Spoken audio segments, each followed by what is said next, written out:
right. So actress, producer, entrepreneur, model, wife, mommy, what a full life. It's just the story of a Black woman. Don't we do it all? Living a full life is really about balance with a family and a multi-hyphenate career. Sounds like you have a lot to balance. So what's a typical day like for you when you're not working on a show or a movie? A typical day when I'm not working on a show or a movie, I am focusing on my kids and family and self-care. So I have 3 little ones, a 9-year-old, she's my oldest, Marley, she's my world. And then Mikey, he's 4. He starts basketball on Saturday. I'm very proud of him. He did really good last season. And then my baby, Maverick, he's 3. So when I'm home, I'm trying to spend time with them together, individually, cooking dinner. I've already decided next week, like the menu for the first 3 days when I'm home. And then after that, there's self-care, which I think a lot of us women forget about. And self-care does not mean just going to get your cuticles cut back. Self-care means time without a phone, without messages, without emails, where you are taking care of yourself. If it's a massage, if it's a foot massage, whatever it is, put your phone away and focus on you and your thoughts. And then the last is my husband, the most important part, making sure he's taken care of. We do date nights every Friday night. That's our thing. If I'm in town and I'm not working and he's not working or not on a trial, Friday night, 7 o'clock, you're mine. And it could be super fancy, we get all dressed up, or it could be super relaxed and like in the movie room at the house, but date night every Friday. And those 3 are the way I stay connected. Yeah, I love that you put the emphasis on self-care. Yes, you're a mommy, you have to make time for your children. Absolutely. You also talk about making time for your husband, but the making time for yourself is essential to living well. So I appreciate you saying that. Thank you. I think a lot of times we weren't taught as kids, and that self-care was a part of life. It was, who can we help in the neighborhood, and this person needs some food, and how can we help and how can you give back? But I also learned, almost 40 now, that you can't pour from an empty cup. So as much as I want to be of charity and of assistance to others, I can only do the best of me when I'm full. So self-care is so necessary. Definitely. And then, you talked about your children and varying ages, and even we get a tiny glimpse of their personalities. Most parents have parents with multiple children have strong understanding that what's right for one child might not be best for the others. Can you give us a glimpse into how you parent each child? Each child is like a flower in your garden. Everyone takes different sunlight, different type of soil, different love, pruning, care. And so just like your flowers in your garden, if you have, say you have hydrangeas and you have sunflowers, completely different flowers, both drop dead gorgeous, but they need different things. Too much sunlight for one will completely kill it. The other one does not live at all without sunlight. They're both flowers, they're both in the garden, but they need different things. And parenting is exactly like that. Just because a child is 1 year old, and you've been a parent of a 1-year-old before, doesn't mean that what worked for that one child works for the other. My husband tries to do I think it's the dumbest method ever personally, but he tries to do this thing where he makes our kids jealous. So he'll come in and say, hey, daddy's about to leave, give me a hug. And so my youngest son will say no. And the rest of the kids are maybe like playing a game or busy. And so he'll go, fine, it's okay. I don't need a hug. Mom will give me a hug. And then all the rest of the kids will run to him to try to do like reverse psychology. Well, my youngest is still just sit there.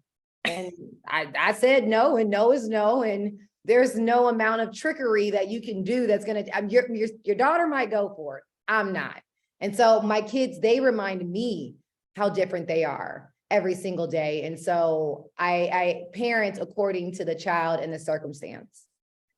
Yeah, and I love the youngest is definitely seeming to be in tune with bodily autonomy, right? Like, no, I'm not doing hugs today. No, I don't want to. And, I think that's necessary. I see these teachers, especially for early childhood development, they have a greetings a lot of times in inner city schools where they greet the kids as they come in. And there are an option of ways if you want to greet someone, high five, some want to do a little dance, some want to hug, and some have like a handshake they do, but different ways. And I think an individual is allowed to decide which way they want to communicate. Yeah, children always teach us lessons too. Yeah. Uh, what have you learned from your children? Oh, I learned so much that you're not as slick as you think you are. As a parent, you're sitting here trying to spell out things, and my kids are like, Mom, I read chapter books. I know exactly what you're spelling. So do not underestimate their intelligence at all. Just because they're a little person, and you might have these degrees or lived all this life and you think you know it all, and you might know quite a bit.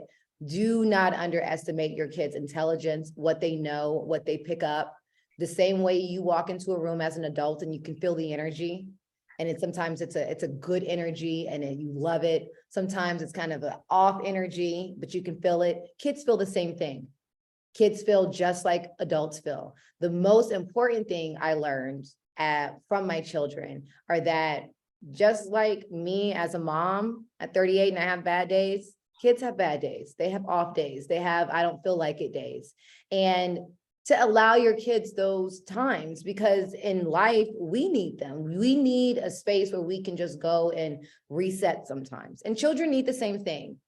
And allowing them to do that and go take your minute doesn't make you a bad boy. It doesn't make, you're not a naughty kid. You just need a moment. You're a little worked up, you need a second. And so allowing your child a space to correct, self-correct, reflect, and not always just, I'm not a soft parent, but I'm not a helicopter mom either. Yeah, definitely finding that balance in that as well. Yes. So, we know young people that's 25 and under really are young people. And so you are quite the young person when the fashion and entertainment world really got a chance to meet you. Really a baby, right? 19. And we know you spent some time at an HBCU before leaving to pursue a modeling career. HBCUs are known for instilling culture and confidence in their students. What did you gain in those realms from your short time in college? W.E.B. Du Bois went to Clark Atlanta University, which is my alma mater. And his motto for our school was find a way or make one. And little did I know that that would be the theme of my life, would be to find a way in life. And if I could not find a way, to make a way in life. And, college, a lot of times people think, unless you're specifying in like med school or going for your Juris Doctorate and you want to be a lawyer, a lot of time college is an opportunity for you to explore who you are. Decide who you are, discover who you are, say no to certain things, yes to other things. And going to a space that accepted my Blackness. I never had any world that I lived in. I'm from LA, but I know that when I walk in a room, there are stares, there is the preconceived notion, there are the stripes against you, there's going onto the campus at Clark Atlanta University, it felt like going back to the motherland. It was home. It was home. It was a place where everyone is your titi, where everyone's your grandma or abuela. Like it was very, very, very at home. And so leaving college and going out into the world and facing all of what the world had to present to me, I had a foundation of not only my religion and my family and my morals, but then I had young adults, professors, and people that I can lean back on that just a year ago were rallying in my corner, and so it really gave me a family outside of my birth family. What were your original plans? My original plans, I was a mass communications major, so I was definitely going to do something in speaking and broadcast journalism. I was going to do anything in between broadcast journalism, so it's going to be your anchor news person, or all the way to Supreme Court Justice Thurgood Marshall. I was a criminal justice minor, and I have always had a love for law and a love for what is law, what is considered right and wrong, and how it is upheld to people, especially those that look like me. So I've always been very fascinated with law. Okay, and then married a lawyer. So at least you satisfied that in some way. And it worked out well. I married a lawyer. I sit and watch him commentate all the time. He's on a murder trial right now. I helped him with his opening argument, his opening statements to last night for today. So it worked out. Yes, definitely. Something that always aligns. Being catapulted into stardom at 19 must have been such an exhilarating and confusing time for you. You know, being a 19 and starting my career, I must say I lucked out a lot because I started before social media. So you didn't have Instagram lives, you didn't have TikToks, you didn't have any of those things. We were still shooting pictures in regular film. We used Polaroids to test lighting. There was no digital camera. So I started in a day where I think it was a lot more innocent. It was a lot more honest. What we were doing, what Tyra set out to do, you know, saying that this short Black girl from the hood could rival any model on a runway in Milan was absolutely crazy to me. But with that, I think it gave us, we broke the glass ceiling and we didn't have the world of social media to judge us. You know, we didn't have the ideas of, oh, you know, you have to have cellulite this or that. There was none of that world. There was no retouching. And we were starting a new world where we defined what beauty looked like. It was tall, it was short, it was thick, it was skinny, it was brown, it was pale, it was everything in between. It had vitiligo, it had everything, you know? And so I think for me at 19, getting into the business and what I was able to do in the world that surrounded me, I was extremely blessed. I think I would be terrified to be 19 today, just starting like a career in the business, like my first Paris Fashion Week. Imagine if that was this year with social media and oh my God, I just want to be on page 6. I don't want to be on everything else. What did your parents say when you won top model and needed to leave school? Oh my goodness, which one? So my father's a jazz musician, raised in Detroit. So he very much so loves and believes in the arts. He believes in the arts as a full career and a full life. He believes that it is life. And then I have my mom who went to UCLA, the School for Business, works on the business side of medical, making policies and procedures. And she's like, I'm sorry, you're going to take pictures for a living? I don't understand. So my mom was not the most supportive initially. I think once she learned that there was a lot of zeros behind those dollars and I could really do a lot here, her business mindset turning. My father really was the one that encouraged me to follow my artistic dream. And after I did, next thing you know, my mom packed her bags and she's flew to New York and she's in New York with me for the next 2 months. So, you know, I had the support of both of them. I definitely had proved to them that this was going to be bankable. Yeah. They needed to What know would you that. tell your, I'm sorry. They just needed to know that I was going to be able to really sustain myself financially. Yeah, that makes sense. At least you definitely had that support. What would you tell your daughter if she was considering taking a similar path? No, I'm just playing. Different world, like you said, is a TikTok world. I would be my mom, and my dad, my husband would be my dad, and my husband would say, follow your dreams. No, as an artist, as a person that has literally lived to create from a concept to full production, there is no world that I would tell her no. I put her in an acting performing arts camp this year, as well as a Roblox and every other camp mom can pay for. But she really thrived in the performing arts school. She really did. She lit up. She loves it. She loves being on screen. She loves embodying a character. And so if she decided that's what she wanted to do, I would let her do it. Now, modeling, that's different because acting alike, but modeling, the industry, it's the #1 industry for rejection. The idea of body image, of what beauty looks like. I didn't show my kids colored baby dolls until a certain age. It was just animals because the world is going to attack them at some point. So I just want to keep them as innocent for as long as I can. So modeling, she needs to be 18. If you can legally buy a cigarette, then you can go and model. But acting, I would help her pursue that now.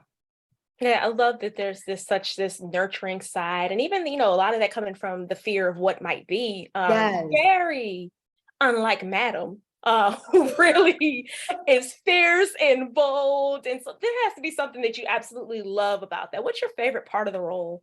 Oh, I love Madam so much. You know what, though? I have learned a new way to describe Madam. Madam is a consummate business professional. She really is. She works in this corporate world in a very unconventional corporate job where she's the boss and she has competitors. She has people vying against her. She has haters. She has employees that she loves and adores. She has young proteges that she's teaching and training. But she really is just a young woman that wants to build an empire for herself. Now, the backdrop of the show, it's a criminal enterprise for sure. And you don't usually see women at the head of any of these kind of businesses or organizations. Definitely not criminal enterprise outside of the amazing Griselda Blanco. I say that in Madam voice. But to see a woman take that type of control over an entire city, over a way of thinking, over physically, over people, and not by force, but by fear. It's quite amazing, I must say. And you got to think about it too. Usually when you see shows, you see the men are the bosses. Think of like Sopranos, right? So you have this garbage company and the men are the bosses and they make all the moves and the women are the playthings. They are the things that they entertain themselves with. Well, it's the flip side. The women are the bosses. The women are running things. The women are protecting themselves and they're building the empire and the men are the playthings. So I think that's my favorite part of the show is that it's just completely flipped and it's a woman's world. I mean, well, it really is though, It right? really is. Or it How could be a man's world, but it's still nothing without a woman. So there's that. Okay. How has working on that show influenced what you look for in other opportunities? Oh, becoming Madam and playing that role, I fought a lot for things of that character. Her wearing suits. I wanted her to be very structured. I didn't want to wear a shirt though, because she's a madam, she sells sex. And so there has to be something that's naturally a part of her je ne sais quoi that says sex, but then business at the same time. So the structure of the clothes that I wore, my hair was one of my hardest and longest fights was I wanted to wear my locks. And they thought a little bob, straight bob would be great. And I'm like, well, in the first 3 episodes, I kill about 9 people. And I don't remember anywhere where I washed up or reshifted my hair. So I'm just thinking that more episodes will look a lot like this, where I'm doing a lot of dirty work. So let's go ahead and do hair that's pinned back. Since she's so unapologetically Black, she loves her Blackness. She chooses it every day. Why doesn't she wear natural hair? The likelihood of her getting wet, the temperature changing, it works with natural hair. I also think the representation for women to look up and see a boss in a nice, clean, tailored suit with hair that looks like hers, that grows out of her hair, the head the same way. And all I did to manipulate it was bobby pins. What? I think that just gave women a whole new allowance of beauty of what that looks like. You can wear a bun into the White House or to a black tie gala and be as beautiful as a lace front. One isn't more beautiful, they're as beautiful. And so that's what I really, really have loved about this project and learned and will take from this project to others is to fight for that representation, fight for what you want to look like. Because it's not just what you want to look like, it's what other little girls see. It's what other women see. It's what Black men, when white men are trying to learn who Black women are, show them who we are. Show them who we are from us. And so that's what I really learn and take from this. I love that. Yeah, definitely. Especially when you're able to infuse certain things and you're Yes, talking about the hair and things like that. And you're known for accessorizing and you I have the like an jewelry accessory line. now. Yes. The jewelry line is just celebrated 2 years, like it's really amazing. The makeup line. It's like you're known for these things and being able to infuse those in the roles. That's amazing. Yeah, I was able to fortunately use a lot of my jewelry since the first season. So all the evil eyes and necklaces and rings and stuff and the cuffs on my ear, they're all Madam and they're all my own collection. It's a lot of fun. Oh, that's even better. Yeah, because I saw a lot of stuff was named after them. I'm like, wait a minute. Okay, Yeah, that's great. Good yeah, job on the marketing. yeah. Well, that's all Robert Smith and Liz, my business partner's fault. I must say, they've marketed very well. So yeah, speaking of accessories, your most iconic accessory of all time, I think you know where I'm going with this, has to have been that tarantula on Top Model. And I just saw the picture floating around on Instagram a few days ago. Comments rang off about how impactful that moment was for a lot of people.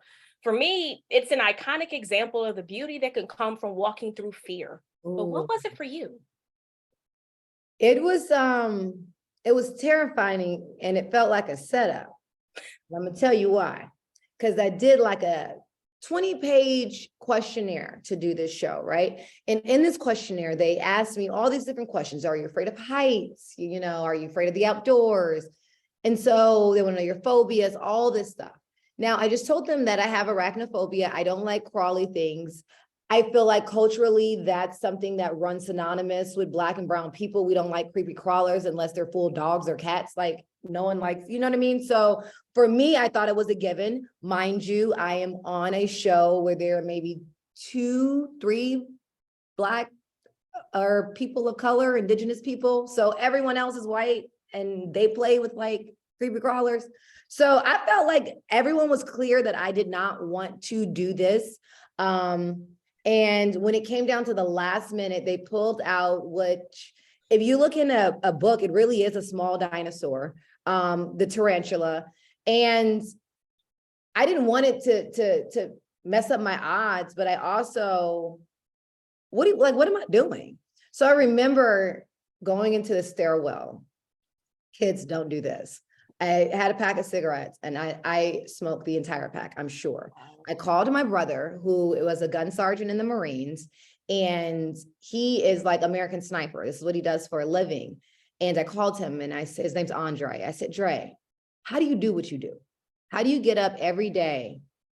And I mean, he's fought wars in Kosovo, you know, saved children, like really, really, really heroic things. I'm like, how do you do that? Because I know there's a world in which you have to be afraid. There has to be some kind of fear. Like, how do you keep moving in that fear? Because the fear for me is making me mute, like I can't move. And he's saying the fear is going to exist. The triumph is in walking through it. You have to walk through your fear. Cry through it, scream through it, shout, whatever you got to do, but you have to walk through it. And so for me, I realized it wasn't about getting the best picture. If I got kicked off that week, I got kicked off, but it was about learning a bigger life lesson, which is in the midst of all the fear, with being as terrified as you are, still have that little ounce of courage, even if it's a mustard seed, to keep moving forward, keep going, because that day will end. That will be over. In the moment, it doesn't feel like it, but it will. And so my big brother, Andre, is the reason why that shot got shot, because I was almost in an Uber. Before Uber. You're right, before Uber. Is that something you now use as a teachable moment for your children? Yes, I use it for my children. I use it for myself. I use it as an example in the way I move so that my children learn from it. Because I think a lot of times, if we look at how we were raised and our parents were raised, we were told a lot of things, but we were shown different things. And it's kind of hard for a child's mind to grasp doing something different than what I'm seeing you do.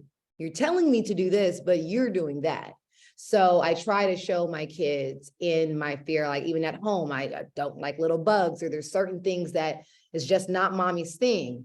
But seeing my kids, seeing mommy push through and doing that difficult thing, or, trying to make the basketball shots. I don't play basketball, but the kids do. And just mommy trying it, I think teaches them it's okay to try. And even if you fail, you tried. Yeah, I love that. So what's next for you?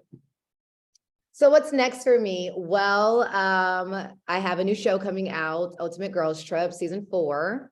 So you'll be seeing that. We don't have an air date yet, but we did just finish filming. It's yes, that'll be coming out on Peacock. And then tune in for some more of All the Queen's Men. Yesterday was the finale of season 2. It was epic. If you haven't seen it yet, it is streaming right now on BET Plus, season 1 and season 2. And all things by Eva Marcille. you can still tune into that. I just got some amazing new drops for my jewelry line I just posted yesterday. So yeah, you can catch me on a TV screen near you or in a checkout cart box near you buying some of my products. I love it. Well, thank you so much for taking time to talk to us today. Thanks for having me. I really appreciate it. Absolutely. Mwah.